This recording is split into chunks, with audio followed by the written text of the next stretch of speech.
Medic with beat-up combat boots, really. A young officer sneered as he saw Lena Carter wiping blood off a stretcher wearing a blood-stained t-shirt and dust-worn combat pants. Another soldier mocked, "She looks like she got exiled from logistics. Probably can't even tell an artery from a vein." When she handed over the medicine, the patient turned away. "Get me a real doctor." Lena didn't reply. She simply tightened her grip on the backpack strap. No one noticed the patch beneath her medkit had faded, but the Black Falcon and number string still remained Echo 5. The forward operating base was a gritty outpost carved into a rocky Middle Eastern valley, where the air carried dust diesel and the faint tang of gunpowder.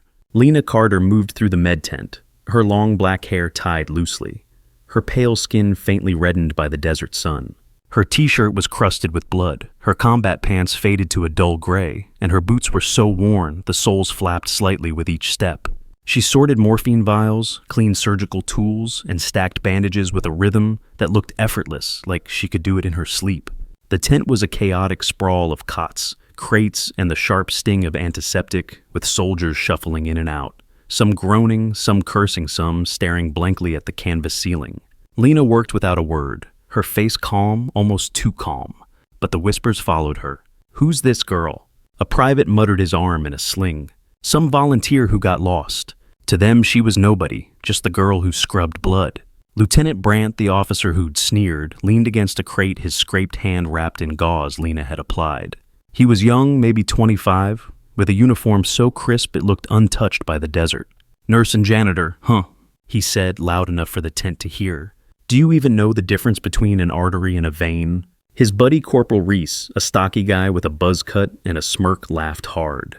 "Look at that outfit, probably exiled from supply logistics." Lena handed Brandt his pain meds, her eyes meeting his for a split second. No anger, just a steady gaze that made him shift uncomfortably, his smirk faltering. She turned back to her work, wiping a tray with a rag, her boots scuffing softly on the dirt floor. The other soldiers watched, some smirking, some ignoring her, but none saw her fingers linger on her backpack strap, where that faded Echo 5 patch hid in plain sight. One morning, a medic named Jenkins, with a loud voice and a habit of talking over everyone, tossed a clipboard onto Lena's station.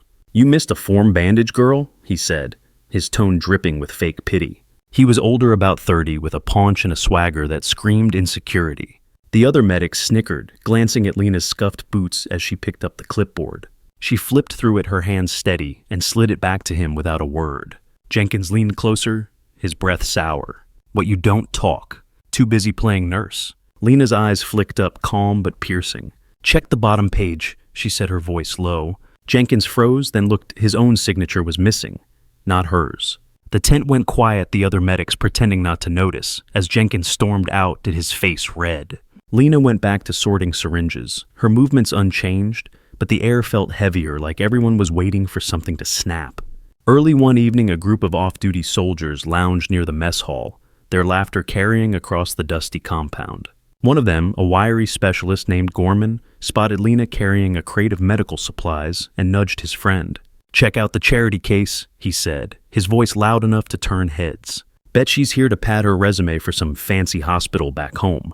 His buddies chuckled, their eyes raking over her stained t-shirt and worn boots. Lena kept walking her stride, even, but she paused by a water barrel, setting the crate down with a deliberate thud. "You volunteering to carry this, Gorman?" She asked, her tone flat, but sharp enough to cut through the laughter. Gorman's grin faltered and he shrugged, trying to play it off, but the others went quiet, their eyes darting between them. Lena hoisted the crate again and moved on, leaving Gorman to mutter under his breath, his bravado deflated. Lena wasn't just some random volunteer, though. Nobody knew it. She'd been born into a family so powerful, their name could shift entire industries. Their mansion was all marble floors and silent halls, where discipline was law, stand tall, speak softly, never flaunt. Lena had walked away from that life trading silk dresses for combat boots, choosing dust over diamonds. Here she was, invisible, or worse, a target. A private named Kessler, with a chipped tooth and a bad attitude, tossed a soiled bandage at her feet one afternoon, grinning like he'd won something. "Clean that up, bandage girl. That's your job, right?" Lena knelt, picked it up and dropped it into a biohazard bin, her movements slow, deliberate. Her jaw tightened for a moment, and her fingers brushed that faded Echo 5 patch, unnoticed by everyone else. She stood, her eyes flicking to Kessler, who looked away, his grin fading under her steady gaze. The base had a pecking order, and Lena was at the bottom. Her beauty was quiet, unpolished, the kind you'd miss if you were looking for flash. She didn't wear makeup, didn't chatter or charm, didn't try to fit in. That made her an easy mark. One evening, a sergeant named Hollis leaned over the counter where Lena was sorting syringes. He was broad-shouldered with a fake smile that didn't reach his eyes. "You ever think about dressing like you belong here?" he said, his voice sharp with condescension. "You look like you wandered in from a refugee camp." Soldiers nearby chuckled, eyeing her scuffed boots. Lena didn't look up. She slid a tray into a sterilizer, her hands steady. "You got something to say, Hollis?" she asked, her voice low, almost soft. The question cut through the air, and Hollis hesitated, his smile fading. He muttered something and walked away. The tent stayed quiet, the tension thick. The next afternoon, a supply truck rolled in, and a group of soldiers gathered to unload crates under the scorching sun. Lena was there hauling medical supplies to the tent, her arms straining under a box of saline bags. A corporal named Vega, all bravado and slicked back hair, spotted her and laughed loudly. "What's this, the delivery girl now?" he called, his voice carrying across the yard. "Stick to mopping blood, sweetheart, you're slowing us down." The other soldiers snickered, tossing crates to each other while stealing glances at her. Lena set the box down, her movements slow, and turned to face Vega. "You want it faster? Carry it yourself," she said, her voice even, but sharp enough to make him pause. She picked up another crate, her boots kicking up dust, and walked away as Vega's laugh died in his throat, his buddies nudging him to let it go. "Hey, if this story's hitting you, take a second, grab your phone, hit that like button, drop a comment below about what got you, and subscribe to the channel. It means a lot to keep sharing these stories, and I'd love to know you're out there feeling this with me. All right, let's keep going." The base was buzzing with rumors of an ambush, the air thick with unease. The red echo alert blared through the speakers, a harsh wail that sent soldiers scrambling for rifles and vests. The med tent cleared out fast, non-combatants ordered to evacuate behind a ridge. Lieutenant Carver, a wiry man with a sharp jaw and sharper temper, stormed in barking orders. "Non-combatants out," he shouted, pointing at Lena. "Med tent personnel evacuate behind the ridge." Lena stood reaching for her helmet, but Carver cut her off. "Who do you think you are? Stay inside and stitch up the dead." His voice was loud, meant to humiliate, and soldiers smirked as they rushed past, kicking up dust. Lena's hand froze on her helmet. She sat back down, her face blank, and started repacking her med kit with slow, careful movements. Just before the chaos hit, a young private, barely 19, hobbled into the tent, clutching a torn sleeve soaked with blood. His face was pale, his eyes wide with fear. The other medics were packing up, but he looked at Lena, desperate. "You gotta help me," he whispered, his voice trembling. Everyone else ignored him, focused on the evacuation orders. Lena knelt beside him, tearing open a gauze pack. "Hold still," she said, her voice soft but steady, like she was calming a scared kid. She cleaned the gash, stitched it with quick, precise movements, and taped it shut as the sirens wailed. The private stared at her, his breathing slowing. "You're not just a medic, are you?" he mumbled. Lena didn't answer. She handed him a water bottle and moved on, but his eyes followed her like he'd seen something nobody else had. During a tense moment in the lockdown, a radio operator named Ellison, with a smug grin and a habit of name-dropping his connections, sauntered into the med tent to grab a bandage for a minor cut. He spotted Lena reorganizing a shelf and snorted. "What, you're still here playing doctor?" he said, loud enough for the remaining medics to hear. "Shouldn't you be sweeping floors somewhere?" His laugh was sharp, and a few soldiers nearby joined in their eyes on Lena's worn boots. She didn't pause, just kept stacking gauze packs, her hands steady. Then she turned, holding a bandage out to him. "This what you need, Ellison?" she asked, her voice calm, but with an edge that made his grin falter. He snatched it and left, but not before knocking over a tray of tools, the clatter echoing as he hurried out. Lena knelt to pick them up, her face unreadable, but the medics nearby exchanged glances, sensing something unspoken. Then came the screams. A soldier stumbled in his leg, torn open shrapnel, embedded deep near the bone. Blood pooled on the floor, the air sour with panic. The medics froze, their hands shaking. "We need a surgeon." One yelled, but the nearest doctor was miles away. The soldier was thrashing his screams, guttural, his face pale as death. Lena stepped forward, her voice cutting through. "No anesthesia," she said, calm as stone. Nobody moved. She grabbed forceps, leaned over the wound, and went to work. 12 seconds, she pulled the shrapnel free. No blood spilled, and closed the wound with one adhesive strip. The soldier's screams faded to gasps. The tent was silent, every eye on her. Carver in the corner looked like he'd been slapped, his mouth half open. She didn't acknowledge the stares. Lena wiped the forceps clean and went back to her station, her boots scuffing softly. The medics whispered, glancing at her. How'd she do that? One muttered, "No way, she's just a bandage girl." Brant was there, his scraped hand forgotten. He opened his mouth, but Lena's eyes flicked to him and he stopped. It wasn't a glare, just a look steady and cold that said she saw through him. He left his boots loud on the dirt floor. Jenkins, the loudmouth medic, lingered nearby watching her stack bandages. His usual smirk was gone, replaced by a frown like he was trying to figure her out. The tent felt different now. The air charged like everyone knew something had shifted, but couldn't name it. Later that day, a supply clerk named Morris, with a nasally voice and a habit of gossiping, shuffled into the tent with a stack of requisition forms. He dropped them on Lena's station, smirking. "You're still here, huh? Thought they'd ship you back to wherever they found you by now." He was short, with a cheap watch that looked out of place on his wrist, and he leaned in expecting a reaction. Lena kept sorting vials, her hands steady, but she paused just long enough to make him notice. "Forms are for the quartermaster," she said, sliding the stack back to him. Morris blinked, caught off guard, and muttered, "Yeah, well, you'd know about grunt work." He grabbed the forms and left, but not before tripping over a crate, his paper scattering as the medic stifled laughs. Lena didn't look up, but her lips twitched just for a second. The alert kept blaring, the base locked down radios crackling with reports of movement in the hills. Lena stayed in the tent, her hands busy, but her backpack was never far. During a lull, she paused, her fingers brushing an old photo tucked into her medkit, a faded snapshot of her in tactical gear, standing with a unit all wearing black Falcon patches. She didn't linger on it, just tucked it away, but her fingers hesitated like the weight of that memory was heavier than the kit itself. A medic named Torres, a quiet woman with sharp eyes, saw the photo's edge and frowned, but didn't ask. Lena zipped the kit shut and kept working, her hands moving slower like she was carrying something nobody could see. The tent was quieter now, the usual chatter muted as if her presence was starting to unsettle people.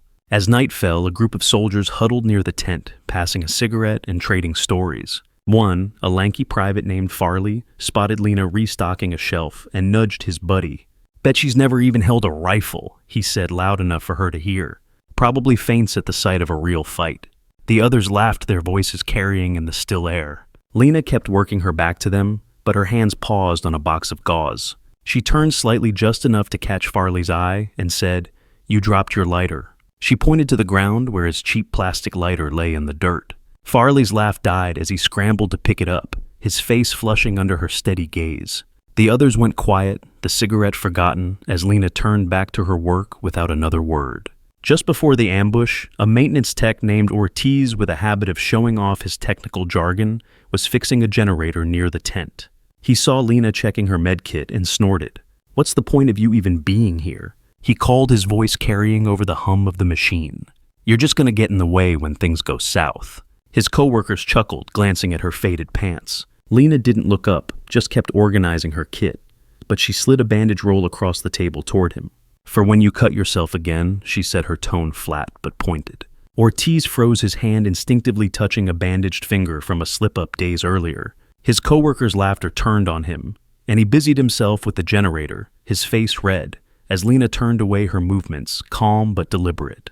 When the ambush hit, it was chaos. Explosions roared, shaking the ground. Gunfire cracked, mortars screamed, and the base turned into a blur of shouting and smoke.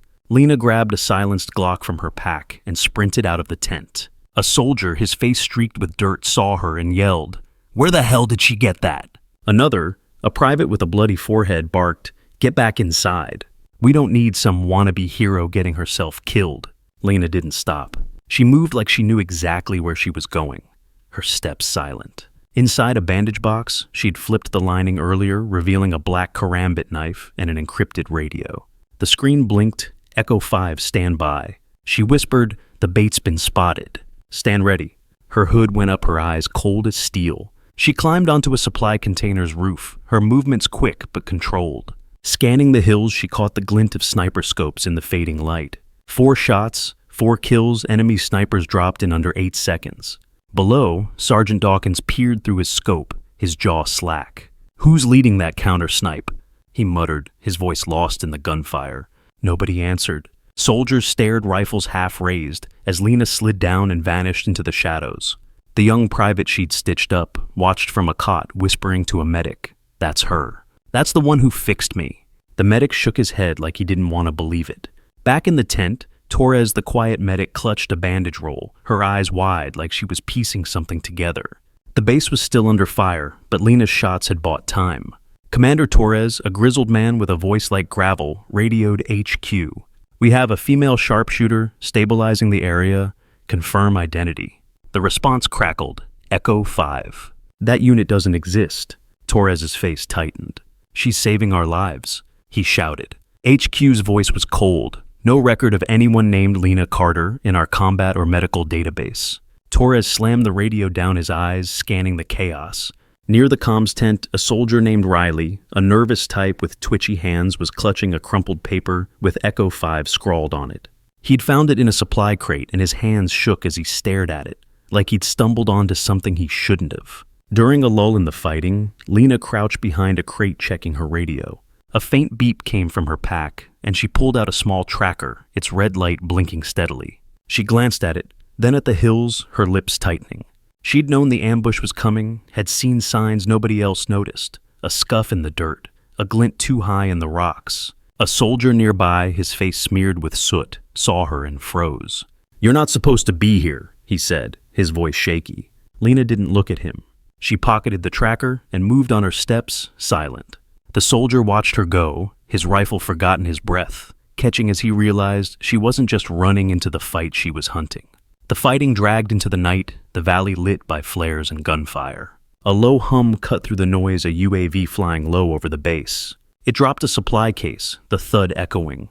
Stamped on the side, Echo 5 code, Black Rain. Lena sprinted to it, donning infrared goggles. She opened the crate, a battlefield map, a SCAR L rifle, and a thermal mask. She slung the rifle over her shoulder, her movements fluid like she'd trained for this her whole life. A lanky kid named Peters watched his rifle forgotten in his hands. "That's not standard issue," he whispered to no one, his voice trembling. Nearby, a soldier dropped his canteen, the clatter loud in the sudden quiet as Lena's silhouette moved against the flare-lit sky. As the battle raged, a wounded soldier was dragged into the tent, his arm mangled from a grenade blast. The medics were overwhelmed, shouting for supplies. But Lena was already there, her hands moving with a surgeon's precision. She tied a tourniquet, cleaned the wound, and stabilized him in under a minute, her face calm despite the chaos. A medic named Hayes, who'd always ignored her, watched in stunned silence. "Where'd you learn that?" he asked, his voice barely audible. Lena didn't answer. She handed him a bandage roll and moved to the next cot. But Hayes kept staring like he had just realized she wasn't who he'd thought. Outside, the gunfire grew sporadic, Lena's earlier shots having thrown the enemy into disarray. In the early hours as the fighting slowed, a communications tech named Salazar, who prided himself on knowing everyone's business, was sorting cables near the command post. He saw Lena checking her gear and called out, "What's a janitor doing with a radio like that?" His voice was mocking, meant to draw laughs from the soldiers nearby. Lena didn't pause, just adjusted the radio's settings with a flick of her wrist.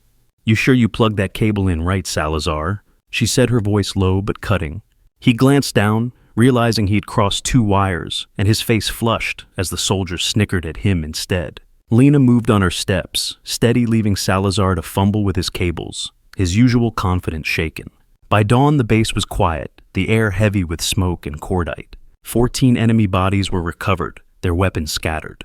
Lena sat outside the med tent, cleaning her knife with slow, deliberate strokes. Her t-shirt was still stained, her boots still worn, but nobody looked at her the same. Soldiers passed, their eyes averted. Dawkins approached, his boots crunching gravel. He stopped, opened his mouth, then turned away wordlessly. Nobody said thank you. Nobody asked who she was. But they knew she'd saved them. A young medic barely out of training hesitated nearby, clutching a water bottle. "You were out there, weren't you?" she whispered. Lena's hands paused on the knife, but she didn't look up, just nodded once, and the medic walked away, her eyes wide with something like awe. Just after sunrise, a logistics officer named Burke, who had always dismissed Lena as a nobody, was seen arguing with a superior near the comms tent. He'd been tasked with inventorying the supply crate Lena had received, and his face was pale as he stammered through his report. "That gear, it's not ours," he said, his voice cracking.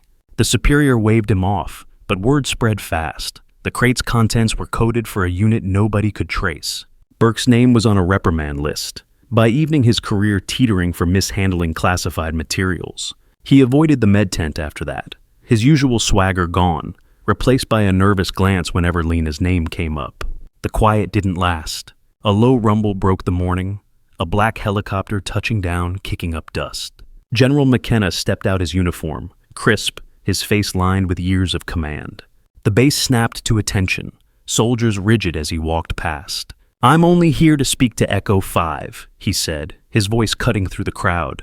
Lena stood, her knife sheathed, her backpack slung over one shoulder. She stepped forward, her eyes meeting his. McKenna saluted her, sharp and deliberate.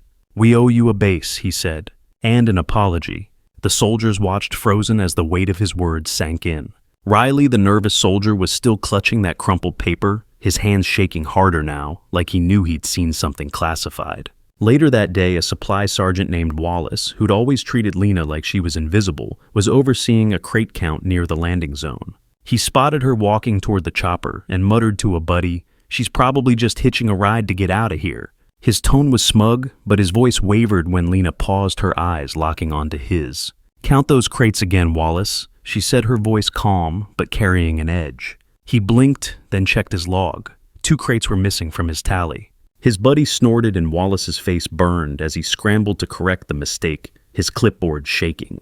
Lena kept walking, her silhouette steady against the spinning chopper blades. Later, Brant was called into a closed tent. By evening, he was packing his transfer orders, signed a desk job far from the front. His hands shook as he stuffed his gear into a duffel, his face pale. Hollis, who'd mocked Lena's clothes, was caught on a hot mic, bad-mouthing McKenna's visit. The audio leaked online, and his name was trending for all the wrong reasons. By nightfall, his career in ruins. Carver, who'd screamed at Lena to stay put, lost his private contract sponsorship. His phone went silent, his buddies suddenly gone. Jenkins, the loudmouth medic, was reassigned to a remote outpost. His name left off the promotion list he'd bragged about for weeks. Nobody said Lena's name when they talked about it. They didn't need to. Lena didn't linger. She packed her medkit, the faded Echo 5 patch barely visible. She didn't say goodbye, didn't look back. As she walked to the chopper, soldiers watched their rifles slung low. Some whispered, trying to piece her together. Others stared, knowing they'd never know. Her boots crunched gravel, her posture straight, but not stiff like someone who'd carried heavier things than a backpack. The chopper's blades spun, and she climbed aboard without a word. A soldier near the landing zone dropped his cigarette, the ember hissing in the dirt as he watched her disappear into the aircraft. The base felt emptier after she left. Her silence had filled the space in a way nobody expected. A week later, a maintenance crew found a small metal tag under a cot in the med tent, engraved with a black falcon and the code E5. They turned it over to Dawkins, who just shook his head. "Leave it alone," he said, pocketing it. The soldiers who'd mocked her carried that weight now. They had judged her wrong, and reality had settled the score. Lena didn't need to gloat. Her truth was in the lives she'd saved, the shots she'd fired, the crate that knew her name. Years later, a private found a faded photo behind a crate in the med tent. It showed a younger Lena, hair shorter face, calm, standing with a unit in tactical gear. Black Falcon patches on their vests. The number Echo 5 was clear. The private showed it to Dawkins, who shook his head. "Don't ask," he said. "You won't get answers." Lena's story ended quietly, unapologetically, the way it began. She'd walked through fire not to prove them wrong, but because it was who she was. And in that walk to the chopper, she left something for everyone who'd been underestimated. You weren't wrong. You weren't alone. Your silence was enough. Where are you watching from? Leave a comment below and hit follow to walk with me through heartbreak, betrayal, and finally healing.